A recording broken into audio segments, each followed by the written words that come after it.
দিনী এলেম তলব করা প্রত্যেক মুসলমানের উপর ফরজ।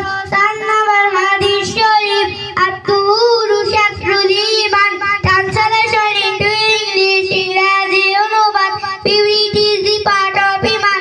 হাদিস শরীফের অর্থ পবিত্রতা ঈমানের অঙ্গ। 5 নম্বর হাদিস শরীফ মিফতাহুল জান্নাতিস সালাহ, ট্রান্সলেশন ইনটু ইংলিশ ইংরেজি অনুবাদ সালাত ইজ দি কি অফ জান্নাত। হাদিস শরীফের অর্থ নামাজ বেহেশতের চাবি। 6 নম্বর হাদিস শরীফ আউয়ালু মা ইউহাসাবু বিহিল আবদু ইয়াউমাল কিয়ামাতিস সালাহ, ট্রান্সলেশন ইনটু ইংলিশ ইংরেজি অনুবাদ the person to be counted 100 salah. হাদিস শরীফের অর্থ কিয়ামতের দিন সর্বপ্রথম নামাজের হিসাব হইবে। 7 নম্বর হাদিস শরীফ ফাজলুল আলিমি আলাল আবিদি কাফাদিলি আলা আদনাকুম, ট্রান্সলেশন ইনটু ইংলিশ ইংরেজি অনুবাদ as great as I am among you a true scholar is greater in degree than an worshipper.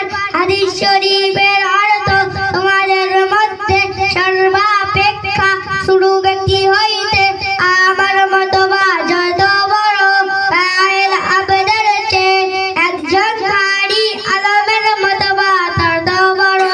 8 নম্বর হাদিস শরীফ আদ-দুআ ওয়াল ইবাদা, ট্রান্সলেশন ইনটু ইংলিশ ইংরেজি অনুবাদ ইয়ারিজ অরশিদ। হাদিস শরীফের অর্থ দোয়া ইবাদত। 9 নম্বর হাদিস শরীফ মাল্লাম ইয়াসালিল্লাহ ইয়াকদাবা আলাই, ট্রান্সলেশন ইনটু ইংলিশ ইংরেজি অনুবাদ highway doesn't to Allah Allah is with him. হাদিস শরীফের অর্থ যে ব্যক্তি 15 নম্বর হাদিস। 15 নম্বর হাদিস শরীফ কাফা বিল মারই কাযিবান আইয়ুহাদিসা বিকুল্লি মা সামিয়া। হাদিস শরীফের অর্থ যাহা শোনে তাই বলিতে থাকা মিথ্যাবাদী হওয়ার জন্য ইহাই যথেষ্ট। 20 নম্বর কও।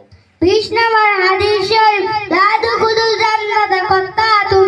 হাদিস শরীফের অর্থ সকলখোর বেহেশতে প্রবেশ করিবে না। মাশাআল্লাহ, জাযাকাল্লাহ। কি মনে করলেন?